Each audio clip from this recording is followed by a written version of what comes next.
عليكم ورحمة الله وبركاته. رب اشرح لي صدري ويسر لي أمري واحلل عقدة من لساني يفقهوا قولي. الحمد لله المبدئ المعيد الغني الحميد ذي العفو الواسع والعقاب الشديد. من هداه فهو سعيد السديد ومن دله فهو البعيد الطريد. يعلم ما ظهر وما بطن وما خفي وما علن.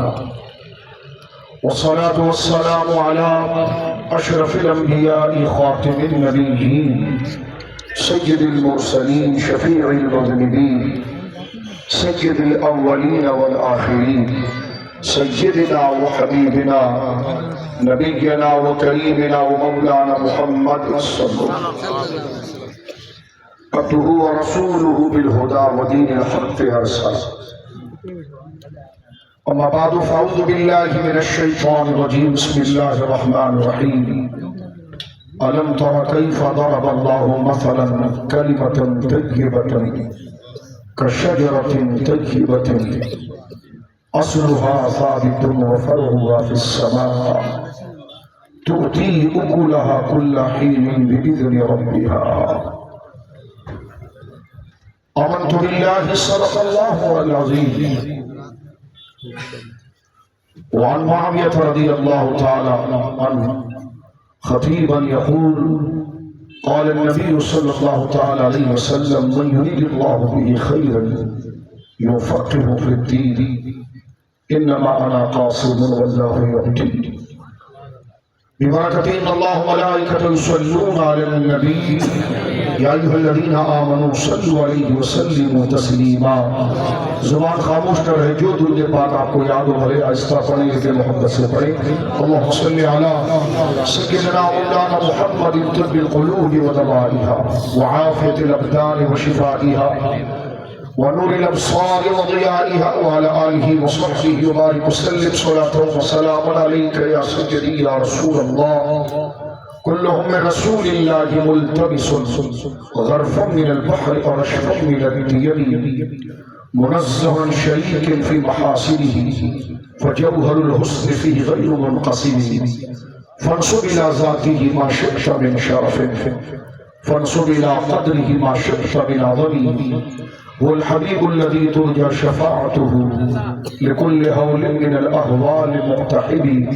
ثم الرضا عن أبي بكر وعمر وعن علي وعن عثمان ذي الكرم. مولاي صل وسلم دائما سرمدا على حبيبك خير الخلق كلهم. فتح باب النبوت میں بے حد درود ختم دور رسالت پہ لاکھوں سلام.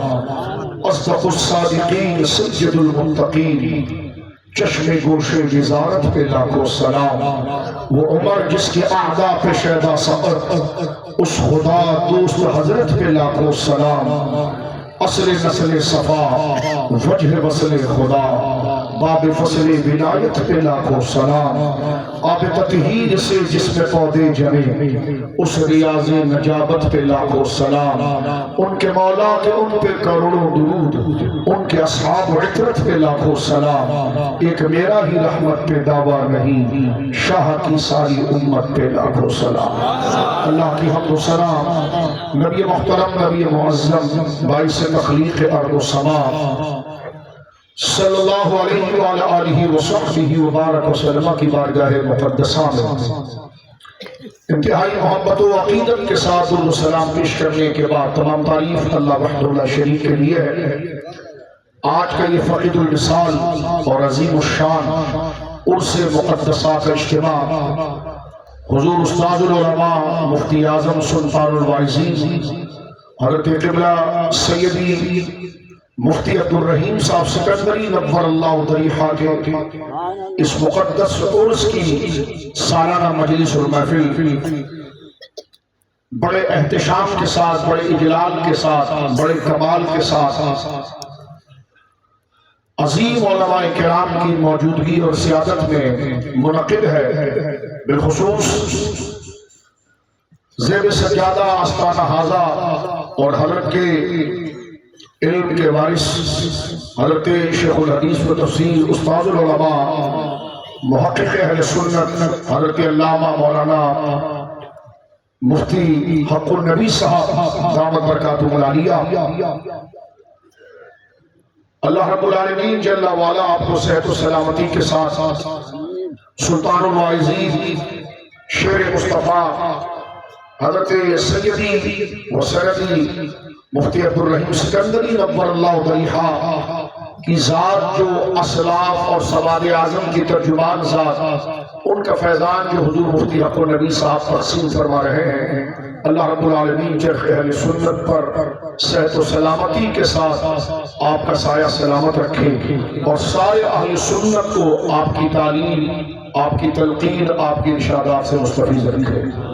اسٹیج پر جلوگر کثیر تعداد میں مشائخ اعظام علماء کرام دامت فیوزہم، میرے دوستوں بزرگوں، مجھ سے قبل میں کئی اکابر آپ سے خطاب کر چکے ہیں اور مشائخ خطاب کر چکے ہیں۔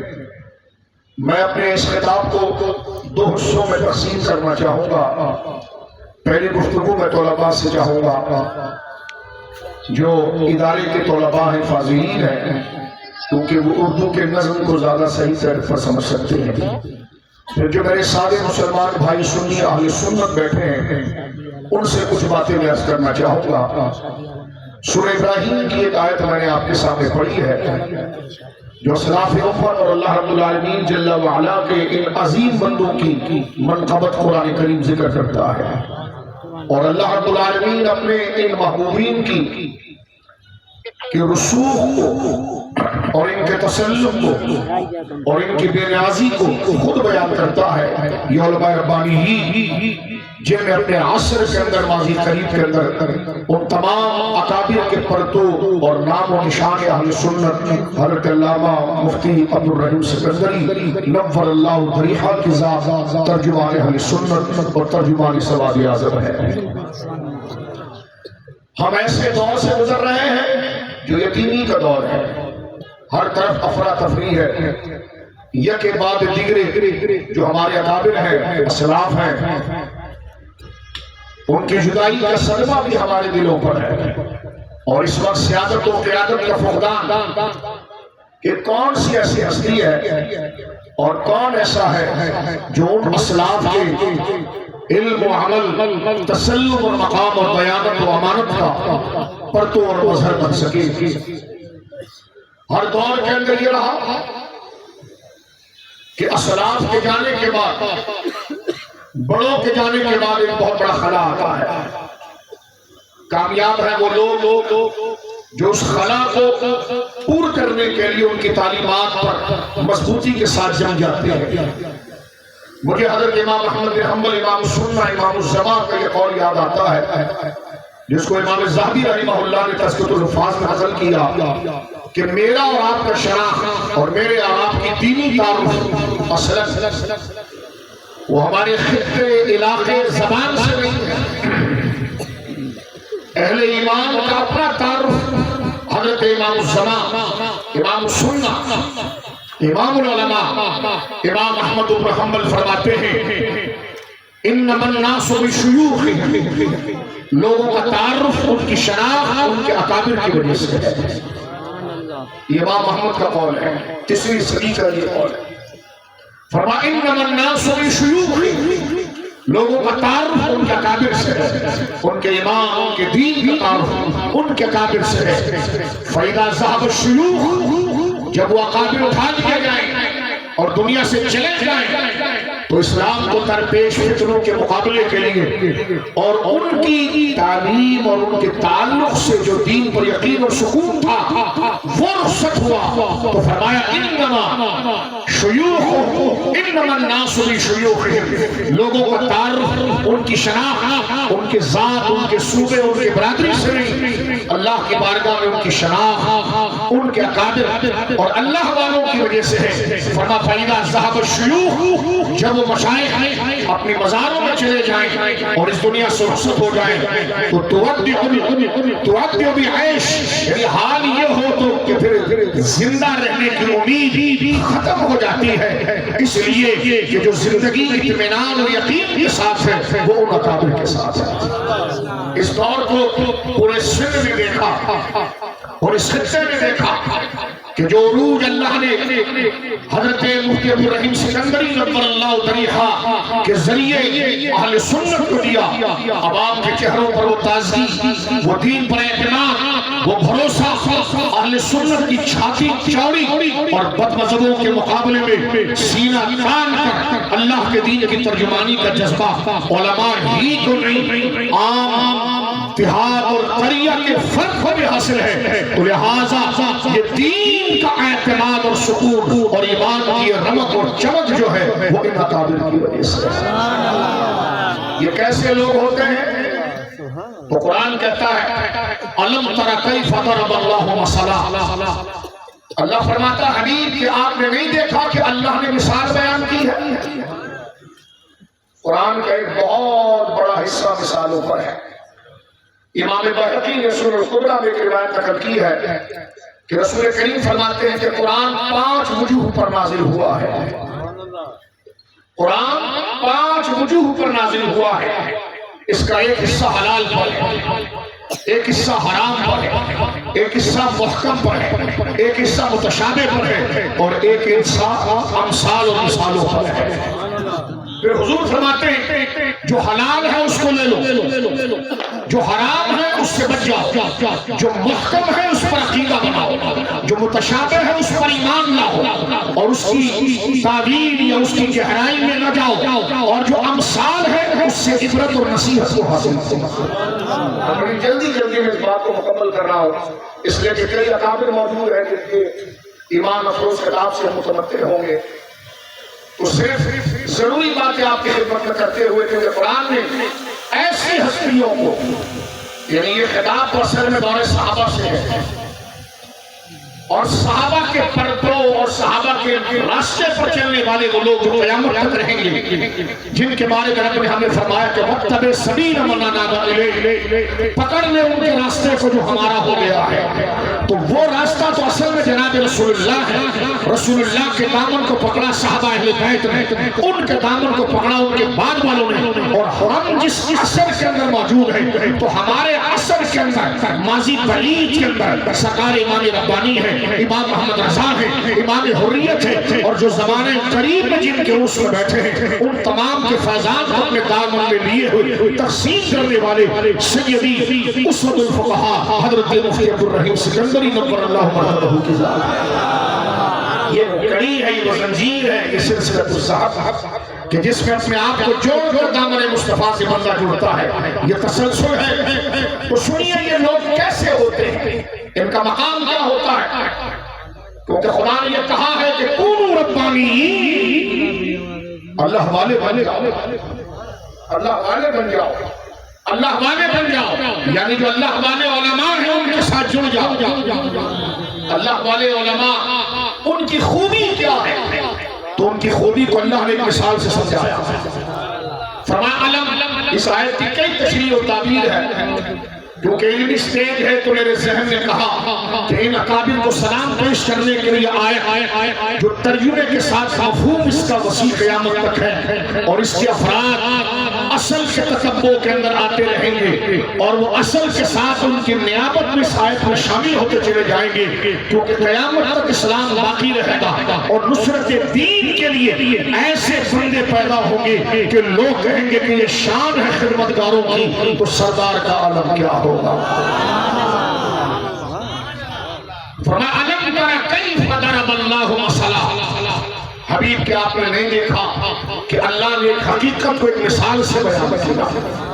مثال، ایگزامپل، مثال دے کر۔ مثال کا معنی کیا ہے؟ یعنی مثال کا معنی ہوتا ہے اکتشاف، اس کی حقیقت تک بندہ نہ پہنچ پائے. ایک ایسی چیز جو محجوب ہو, مکشوف ہو, چھپی ہوئی ہو, ہماری عقل تک اس کی عظمت بہت دور ہو, سمجھ میں نہ آئے, تو درمیان میں ہماری عقل کو اس کے قریب کرنے کے لیے ایک مثال لائی جاتی ہے کہ اس کو تم پا تو نہیں سکتے لیکن اس مثال سے سمجھ لو کہ وہ کیا ہے. تو فرمایا اللہ مثال دیتا ہے.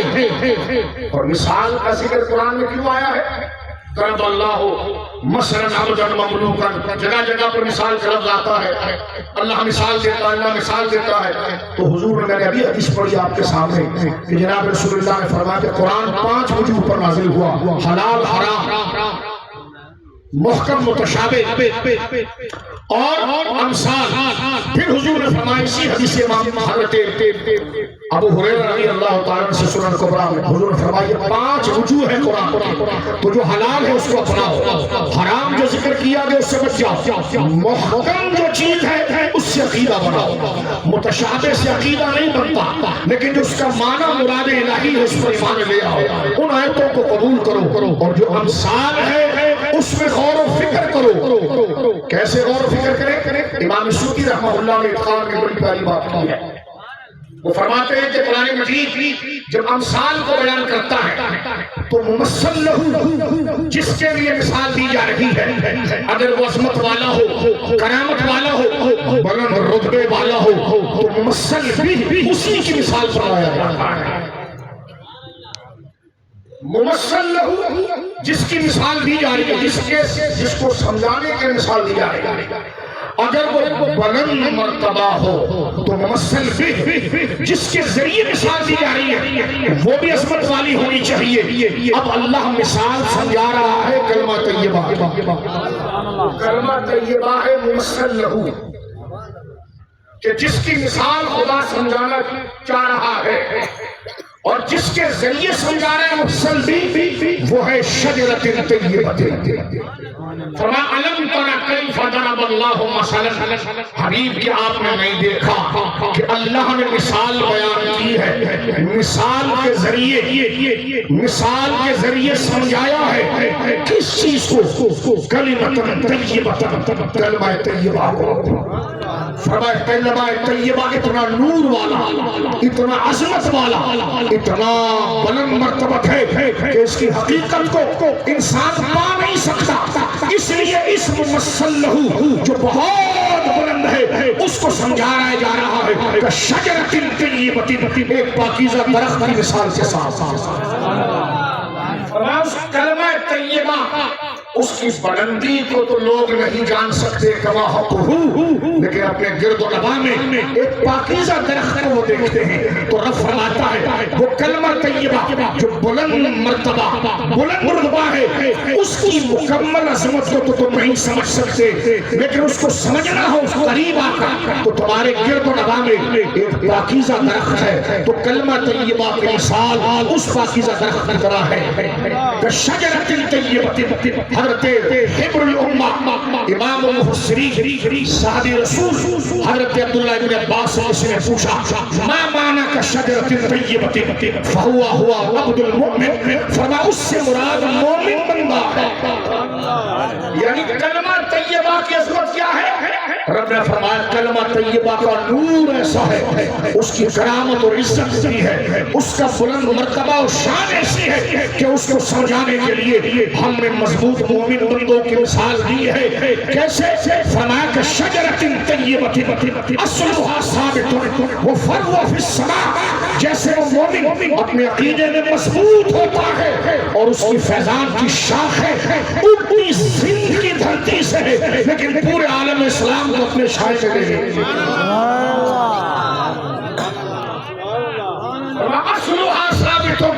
نہ مال اس کو ہلا سکتا ہے, نہ کوئی جاگیر اس کو ہلا سکتی ہے, نہ وڈیروں کی بدماشی ہلا سکتی ہے, نہ ربس کا ناچ ہلا سکتا ہے, نہ خروج کی بدماشی ہلا سکتی ہے. وہ بدماشیاں, وہ طوفان ربس, وہ بدتمیزی خروج وہ چاہے تو پہاڑ کو کھاڑ دے لیکن نہیں ہلا سکتی.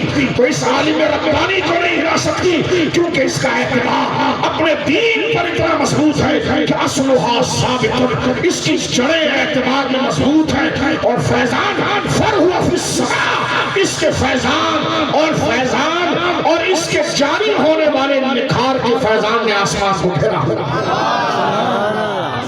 لگا یہ بغداد میں ہے تو فیضان سندھ تک آتا ہے، لگا سرحد میں ہے تو فیضان سندھ تک آتا ہے، لگا بریلی میں ہے تو فیضان سندھ تک آتا ہے، لگا شاہپور چاکر میں ہے تو فیضان عرب تک جاتا ہے۔ فَأَصْلُهَا ثَابِتٌ وَفَرْعُهَا فِي السَّمَاء۔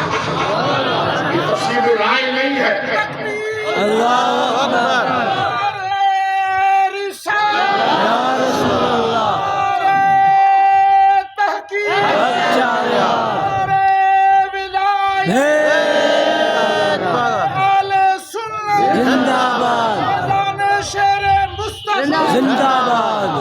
توجہ کیجئے، وقت مختصر ہے، میں بات کو سمیٹ کر ہی بیان کروں گا آپ کے سامنے۔ یہاں پر طلباء غور کریں جو فاضلین ہیں، قرآن کا کہہ رہا ہے، یہاں ممثل لہو کلمہ طیبہ ہے جس کی مثال دی جا رہی ہے، اور جس کے ذریعے دی جا رہی ہے وہ کیا ہے؟ وہ شجر طیبہ ہے، اور شجر طیبہ سے مراد حبر الامہ صحابہ رسول کی تفسیر ہے کہ مومن کامل ہے، یعنی اس کلمے کی نورانیت، کیونکہ میں نے ابھی کہا آپ کے سامنے قانون یہ ہے بلاغت کا کہ ممثل لہو اگر عالی مرتبہ ہو تو ممثل بھی اس کے مثل لایا جائے گا تاکہ قریب سے اس معنی کو سمجھ جائے۔ تو کلمے کا نور جتنا بلند ہے تو کلمے کی پاکیزگی کیا ہے؟ فرمایا کلمہ تو تم نے پڑھ لیا لیکن اس کا حسن اور زیبائی اس عالم ربانی کے عمل میں نظر آتا ہے کہ وہ کلمہ طیبہ کیسے ہے۔ فرمایا جیسا وہ عالم ربانی کہ کلمے کا جو تقاضا تھا، کلمے کی جو نورانیت تھی، وہ اس کی تعلیم، اس کی تدریس، اس کے تسلط، اس کی استقامت، اس کی فیاضی اور اس کی بے نیازی سے چھلکتا ہے۔ اور غور کریں یہاں پر اصل تو یہ تعریف صحابہ ہے، اصل یہ تعریف کس کی ہوئی ہے؟ صحابہ ہے۔ اور کرنا اس بات پر، لیکن یہاں پر ایک اصول کا پیش کر کے آگے بڑھنا چاہتا ہوں۔ اصولین نے ایک مسئلہ بیان کیا یہاں کہ لوگ اللہ رب العالمین کسی مسئلے پر جب مثال دیتا ہے اپنے بندوں کی عقل کے مطابق سمجھانے کے لیے، اور وہ ایسا قریب رب ہے کہ بندے کو مچھر کی مثال دینے سے ابھی حیا نہیں فرماتا تاکہ اس کے سامنے حق واضح ہو جائے، لیکن جو اصولین ہیں اصول تفسیر کے، وہ ایک چٹکی بھرتے ہیں محقق کے کان پر۔ فرمایا کہ کچھ لوگ وہ ہیں جو مثال میں ہی گم ہو جاتے ہیں لیکن ممثل لہو کی طرف نہیں آتے۔ فرمایا مثال اس لیے دی جاتی ہے کہ ممثل بھی میں نہ الجھ، وہ ممثل بھی جس کی طرف مشیر تھا اس کی طرف جا تو گویا کہ صرف شجرہ طیبہ میں نہ الجھ، وہ شجرہ طیبہ جس کے لیے مثال بنا وہی عالم ربانی۔ یہاں سے بعد الممات استفادہ کرنے کہ انکار پر خارجی کا بھی رد ہوتا ہے، کیونکہ قرآن آگے کہتا تُؤْتِي أُكُلَهَا كُلَّ حِينٍ بِإِذْنِ رَبِّهَا، یہ ایسا کامل پاکیزہ درخت ہے کہ جو ہر وقت اللہ کے حکم سے پھل دیتا ہے اور کبھی اس کا پھل منقطع نہیں ہوتا۔ توجہ سے سن لیجیے، اس پھل کا معنی فیضان نہیں تو کوئی خارجی ہمیں بتائے اس کا مراد کیا ہے۔ وہ فیضان اگر اس کی زندگی میں منقطع ہو گیا تو یہاں جو اللہ خدا کہہ رہا ہے تُؤْتِي أُكُلَهَا، اس کا جو پھل ہے، اس کی ذات کا جو فیضان ہے وہ بڑھتا رہتا ہے۔ ارے آپ نے امرود کا موسم دیکھا، آپ نے آم کا پھل دیکھا، آپ نے کسی اور فروٹ کا پھل دیکھا، وہ 2 مہینے میں ختم ہو گیا، 3 مہینے میں ختم ہو گیا، کیونکہ اس درخت کی جتنی طاقت تھی اتنا ہی وہ دور پا سکا۔ رب فرماتا ہے ہمارا مومن بندہ جب اس کے دل میں ہم سچائی کا بیج ڈال کر اپنے کلمے کا مظہر بناتے ہیں تو وہ نہ سوکھتا ہے، نہ بکھرتا ہے، نہ ٹوٹتا ہے، بلکہ مصطفیٰ کے باغ کے سب پھول ایسے ہیں یہ بن پانی کے تر رہتے ہیں، مرجھایا نہیں کرتے۔ فرمایا تمہارا باغ اور اس کا پھل وقتی پھل دیتا ہے، لیکن جو ہمارے کامل بندے ہوتے ہیں جن کے سینوں میں ہم کلمے کا بیج لگاتے ہیں تُؤْتِي أُكُلَهَا كُلَّ حِينٍ بِإِذْنِ رَبِّهَا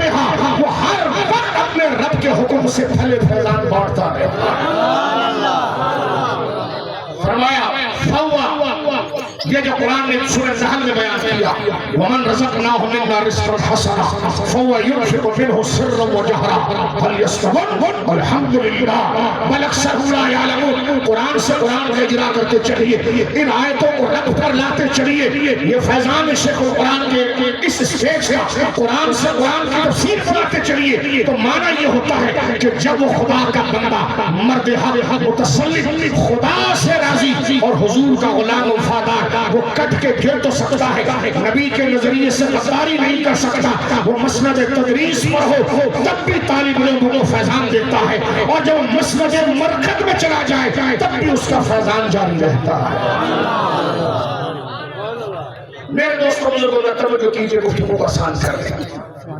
یہ میرے دل کے جذبات تھے جو حضرت کی خدمات پر میں عرض کرنا چاہ رہا تھا پہلے کہ ایسی ہستیاں اپنے اکابر کے تتبع کے اندر کس فیضان کا مظہر بنتی ہیں. میرے دوستوں بزرگوں کو 2-4 جملے مزید سماعت فرمائیں.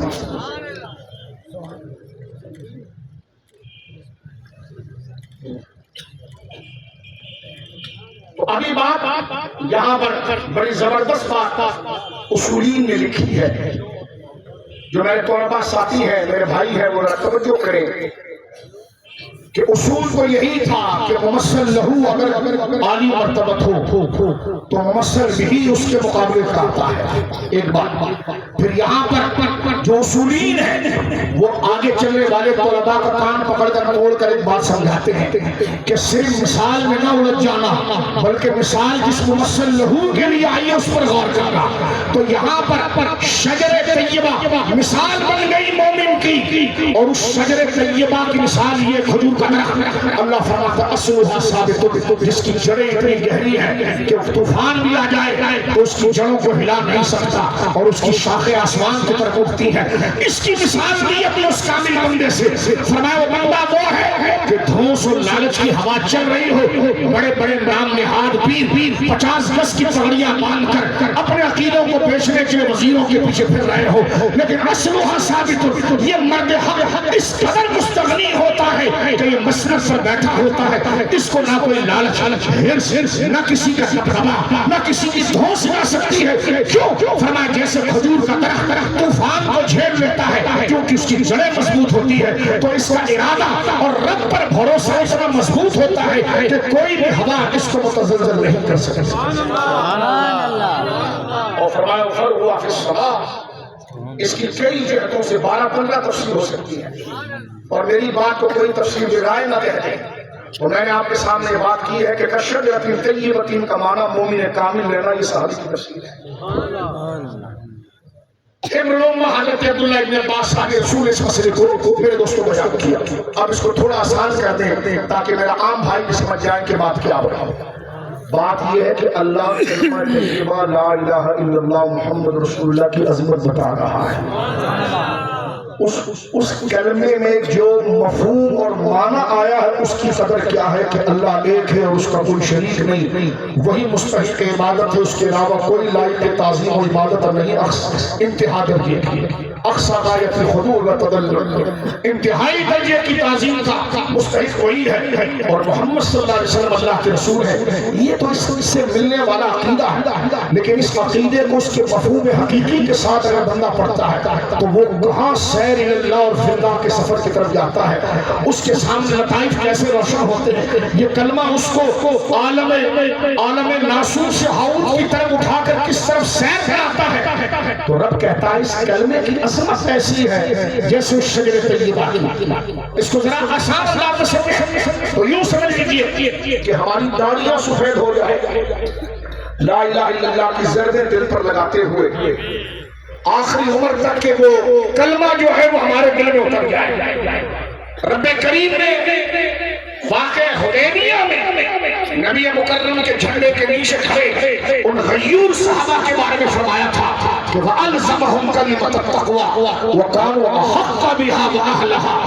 یا اللہ ہم بوڑھے ہو جاتے ہیں کہ یہ کلمہ ہمارے دلوں میں آ جائے، دلوں میں آ جائے، دلوں میں آ جائے۔ کلمے کی مثال یوں بھی سمجھ لیجئے جیسے پاکیزہ دودھ اگر گھر میں آئے تو ماں بیٹی سے کہتی ہے، ماں بچے سے کہتی ہے کہ بچے بیٹی برتن کو دھو لے، دودھ ڈال لے۔ بچی اگر یہ کہے کہ میں نے تو برتن دھویا ہے، فرمانا پھر ایک دفعہ پانی گھما لے، کیونکہ وہ بڑا نور اور شفاف ہے، وہ بڑا لطیف اور نظیف اور پاکیزہ ہے۔ اگر برتن اس کے مزاج کا نہ ہوا، وہ جچے گا نہیں، پنپے گا نہیں۔ تو ہم وہ ہیں کہ دل کو کلمے کے مطابق کرتے ہیں، صحابہ وہ ہیں کہ ان کے دل ایسے بن گئے کہ کلمہ خود اس پر جاتا ہے۔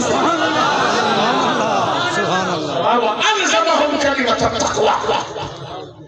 آج سندھ کے کسی دیہات میں بیٹھ کر کوئی شخص سندھ کے عقیدے کو خراب کرنے کے لیے یہ کہے کہ فلاں صاحب نے یہ کر دیا، میں نے کہا تجھے تو استنجا کا طریقہ نہیں آیا۔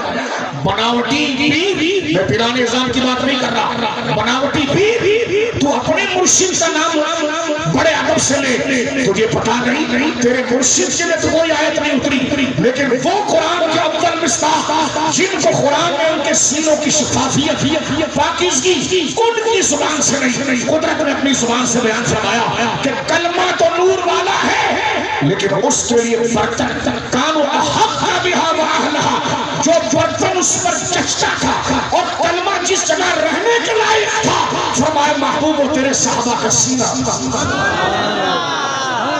تیرے صحابہ کا سینہ تھا۔ تو اس آیت کو دیکھیں یہاں پر بھی شجرۃ طیبۃ سے جو تعبیر مومن کی ہے، تو سورہ فتح کی اس آیت سے پتا چلا کہ یہاں سے مراد صحابہ۔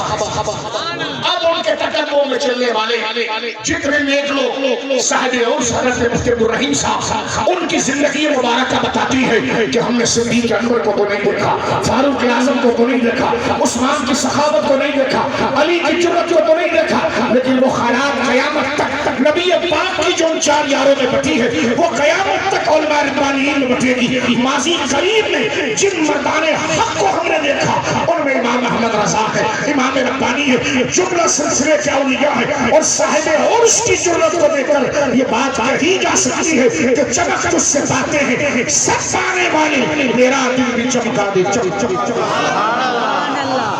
میرے دوستوں بزرگوں، اس بات پر غور کیا جائے کہ یہ وہ علماء ربانیین کی جماعت ہے کہ جو تسلط کے اندر، استقامت کے اندر اس مقام عالی پر موجود ہوتی ہے، اس مقام پر جلوگر ہوتی ہے، اور ان کے ادب و تعظیم کا مقام کیا ہوتا ہے۔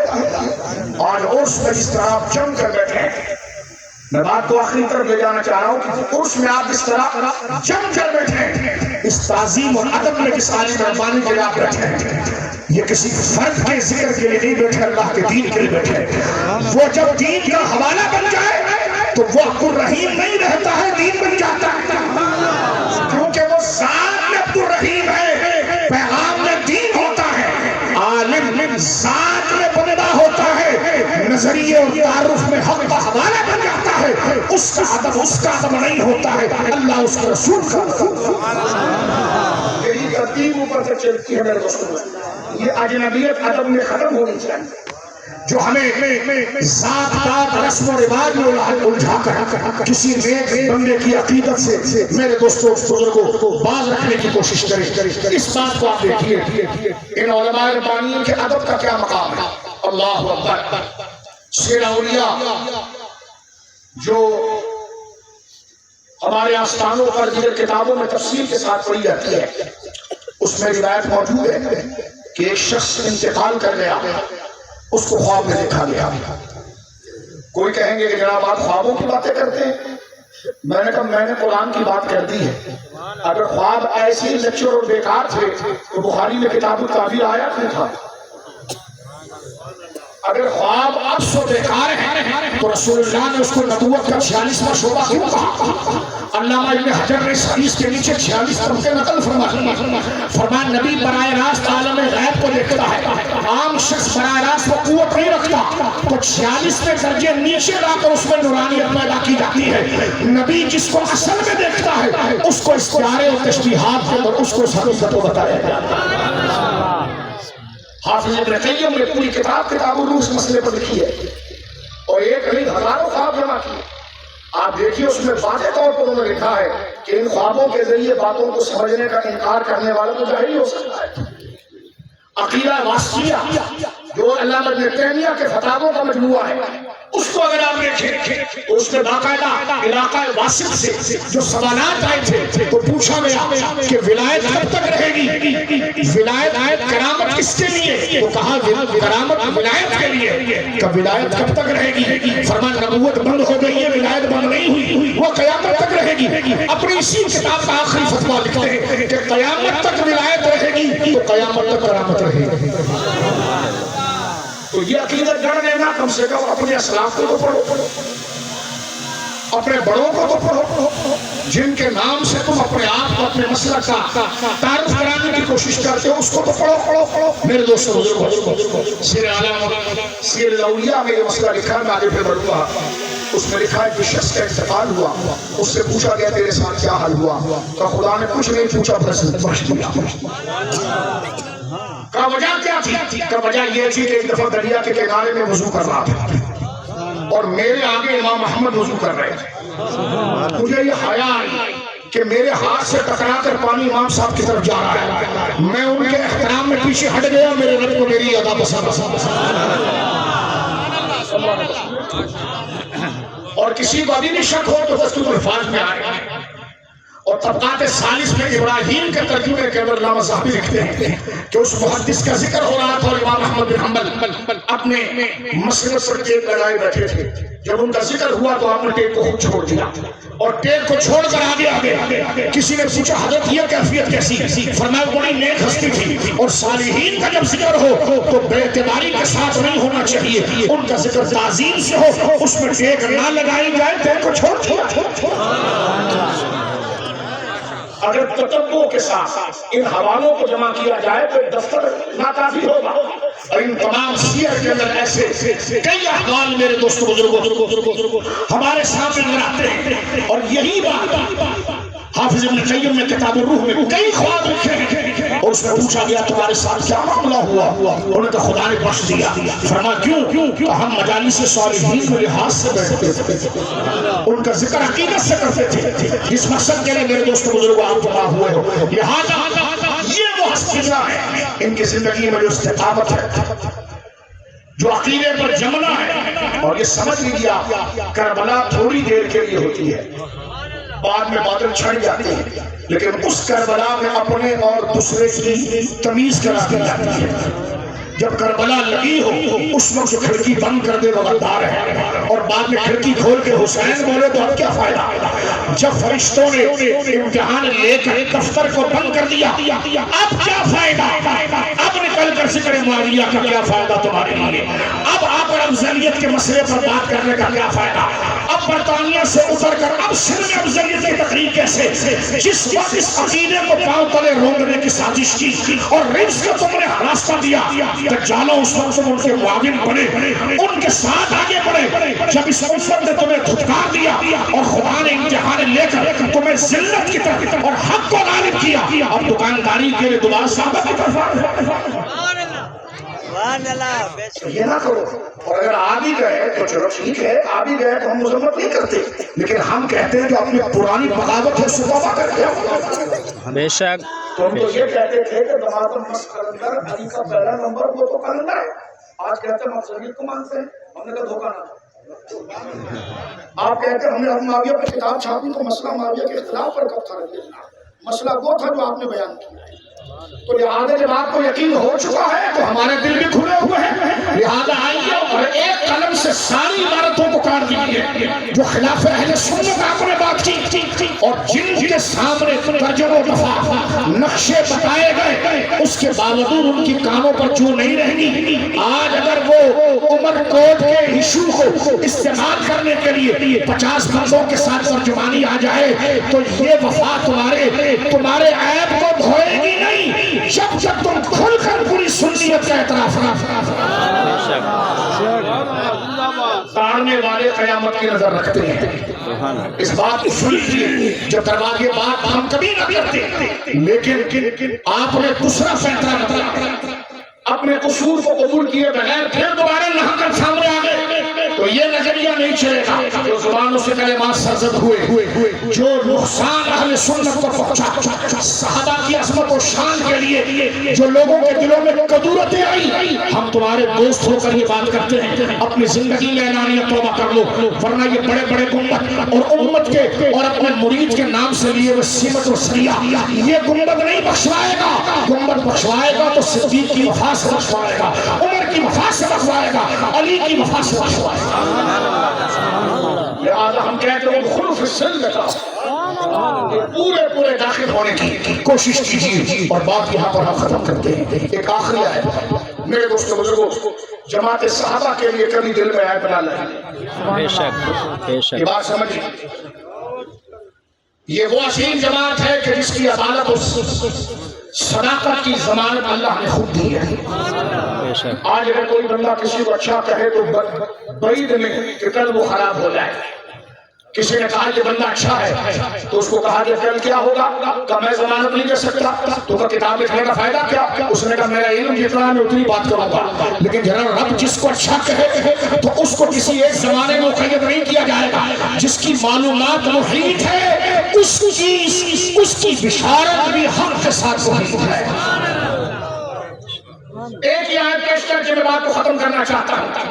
حضرت عبدالرحیم سکندری نور اللہ مرقدہ نے اس عقیدے کی پاسداری کی، اس کی یاد دہانی کے لیے سورہ انفال ختم ہو رہی ہے، سورہ انفال ختم ہو رہی ہے، اس کی آخری آیت میں اللہ رب العالمین مہاجر اور انصار کا ذکر کر رہا ہے۔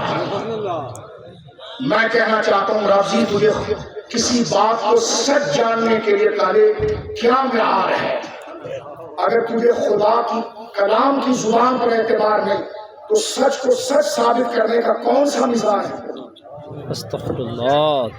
اگر خدا کی بات میزان حق تیرے نزدیک نہیں اور مورخ کی بندل بازیاں کنی و مجلس کا ماتم اور متع وہ تیرے لیے ہے تو خدا کے کلام کی کیا حیثیت رہ گئی؟ لیکن مسلمان یہ جانتا ہے اپنے نبی کے قول کو کہ جناب رسول اللہ نے فرمایا ان اللہ لا ينظر الى صورکم، اللہ تمہارے چہروں کو نہیں دیکھتا بل ينظر الى قلوبکم واعمالکم وفی روایت اخری نیاتکم، اللہ تمہارے دلوں کو دیکھتا ہے، تمہاری نیتوں کو دیکھتا ہے، اس عمل کے پیچھے جو منصوبہ ہے اس کو دیکھتا ہے۔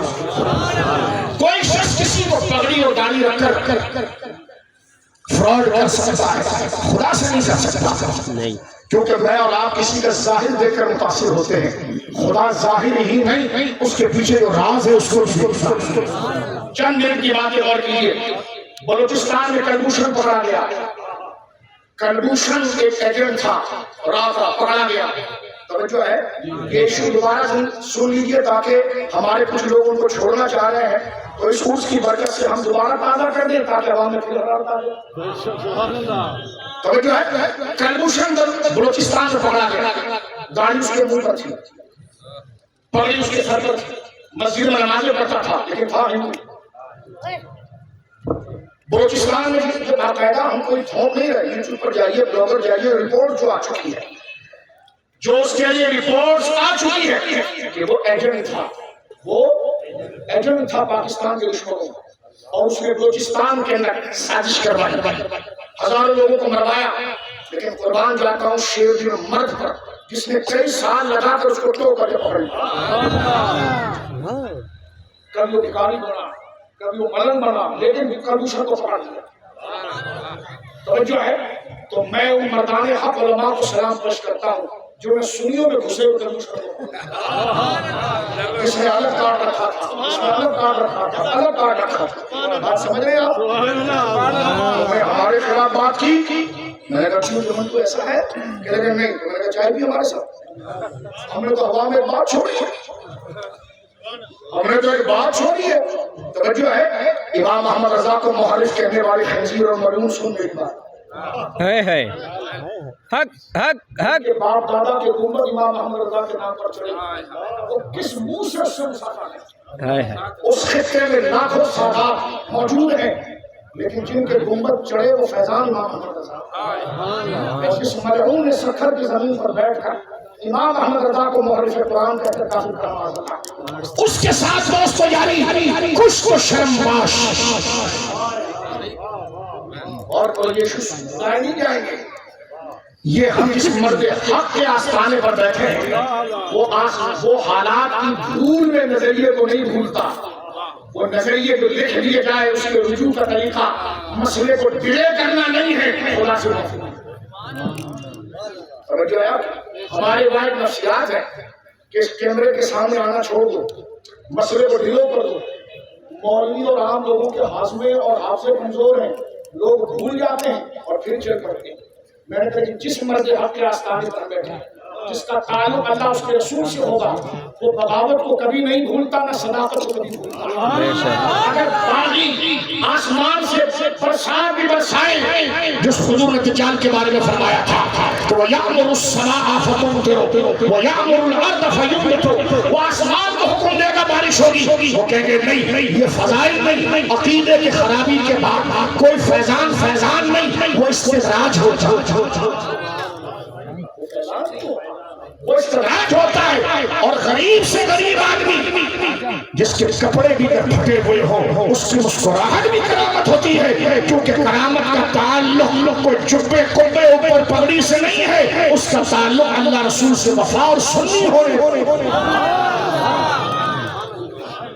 سمجھ گئے آپ میرے دوستوں بزرگوں, اس موضوع کا آخری حصہ جو بیان کر رہا ہوں وہ یہ ہے صحابہ کی جماعت کے دو طبقے ہیں, ایک مہاجر اور ایک انصار.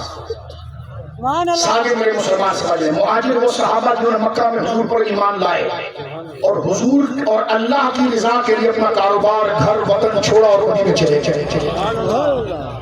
انصار کون مددگار جنہوں نے مدینے میں ان کے لیے چھاتی اور اپنے ہاتھوں کو کھول دیا, اپنی زمینوں کے راستے کھول دیے, ان کے لیے زمینوں کو ہموار کیا اور آنے والے اللہ اس کے رسول کے لیے سب کچھ لٹا کر آنے والوں کے لیے اپنے بازو صحابت کو کھولا اور ان کے لیے زمینوں کو ہموار کیا. ان کی مدد سمجھ گئے دو طبقے. اب قرآن دونوں کو کیسے بیان کرتا ہے؟ اللہ فرماتا ہے والذین آمنوا وہاجروا وجاہدوا فی سبیل اللہ. حبیب وہ سارے کے سارے والذین جہاں جمع کا سیغہ آ جائے یا اس میں موصول جمع آ جائے تو ایک ہی بزرگ مراد لیتے ہیں. میں نے کہا ہر جگہ جمع کا واحد مراد تو یہ تو مجاز ہے. اگر ہر جگہ ہم خلاف نہیں کہ جناب عموم سے فرد واحد مراد لینا بطور تعظیم کہ ہم اس کے خلاف نہیں, لیکن ہر جگہ اگر یہ کیا جائے تو قرآن کی فصاحت کیسے رہے؟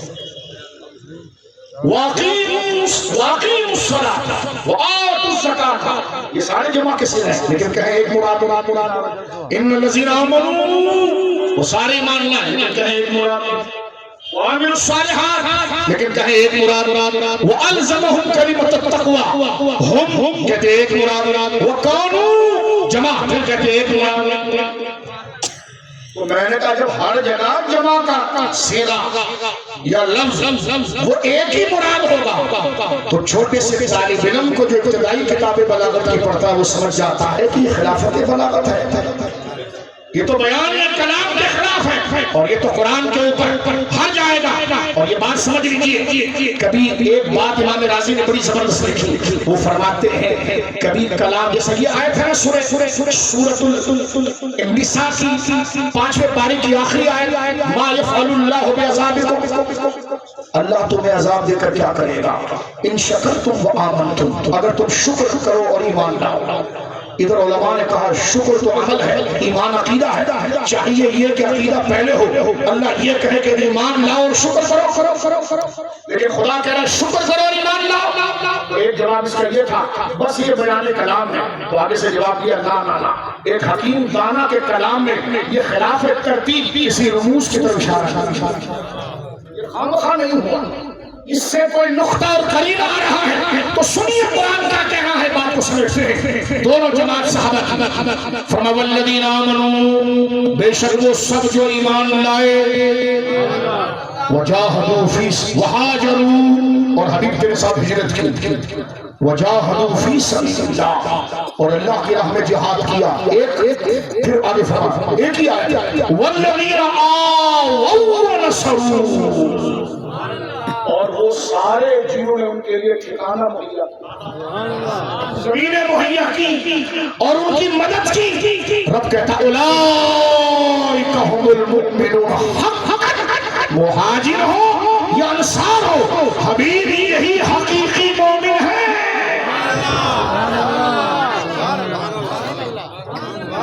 خدا جس کو حقیقی مومن کہے یوں بھی کلام ہو سکتا تھا اولئک هم المؤمنون جمیعا, لیکن فرما اولئک هم المؤمنون حقا. نہیں ہو سکتا یہ سارے مومن ہیں, فرما حقا, حقیقت میں جیسا میں چاہتا ہوں ایمان وہ ان میں موجود ہے. بتا دیا کہ یہی حقیقی مومن. کیا مطلب؟ قیامت تک لوگ کلمہ پڑھیں گے لیکن ان کے ایمان کو جن پر چیک کیا جائے گا یہ مہاجر انصار ہیں, یہ کسوٹی بن گئے. اب ان کے ایمان پر شک کرتا ہے جن کا ایمان خود قیامت تک کے غوث قطب ابدال کے ایمان کا معیار بن گیا. اولئک هم المؤمنون حقا. حبیب یہ سارے مہاجر اور یہ سارے انصار یہ حقیقی مومن ہیں. کہنے لگے جناب معاویہ نے یہ کر لیا, فلاں نے یہ کر لیا, فلاں نے وہ کر لیا. میں نے کہا آپ کی اماں نے بھی بہت کچھ کیا تھا, آپ کی خالہ بات بتاتی ہیں. آپ کے ابا نے بھی جوانی میں شادی سے پہلے بہت کچھ کیا ہوگا. آپ کے ابا کے دوست بتاتے ہیں کہتے ہیں چپ کرو اس پر بات نہیں ہوگی, ہو جاتا ہے بزرگوں سے, سب ختم ہو گیا. میں نے کہا اتنا ذوق, اتنا ادب ماں کا, اتنا ادب باپ کا ہونا بھی چاہیے. میں نے کہا ان کے عیبوں پر پردہ ڈالتا توجہ ہے تو ان کے عیبوں پر پردہ ڈالتا ہے. ان کی شرافت فرد واحد اور مخصص کر کے تو بیان نہیں ہوئی, لیکن جن کی عدالت و شفافیت بیان ہوئی وہ جماعت صحابہ ہے. ان کے لیے مرے ہوئے خبیث رازیوں کی روایت لا کر ان کے ایمانوں پر حملہ کرتا ہے. یہی حقیقی مومن ہے. بات ختم ہو رہی ہے. نہیں معاویہ نے یہ کر دیا رضی اللہ, ابو سفیان نے یہ کر دیا رضی اللہ, فلاں نے یہ کر دیا. ہمارے استاد کہتے تھے مناظرے میں, کہتے تھے یہ کاغذ پکڑ, جتنے دماغ میں تیرے کیڑے سب اس پر لکھ کہ کس نے کیا کیا, کس نے کیا کیا, کس نے کیا کیا. وہ لکھ کر لے آیا جس طرح آج کے میراج کے شیطان کو فیضی ملعون ہے, لکھ کر لے آیا اور قرآن نے ایک لفظ میں اکھاڑ کر پھینک دیا. فرمایا اولئک هم المؤمنون حقا لهم مغفرۃ واجر عظیم ورزق کریم. جو بھی کیا انہوں نے ہم نے سب معاف اور بخش دیا. جب خدا نے بخش دیا تو تو اپنا منہ کیوں گئی؟ تیرا منہ خدا کے لیے تو پیٹ رہا تھا تو جھوٹ بول رہا ہے. اس لیے کہ لہم مغفرۃ کے جملوں میں تیری ساری داستانیں اور تیری رامائن کو قرآن نے اٹھا کر پھینک دیا. فرمایا تقاضۂ بشری سے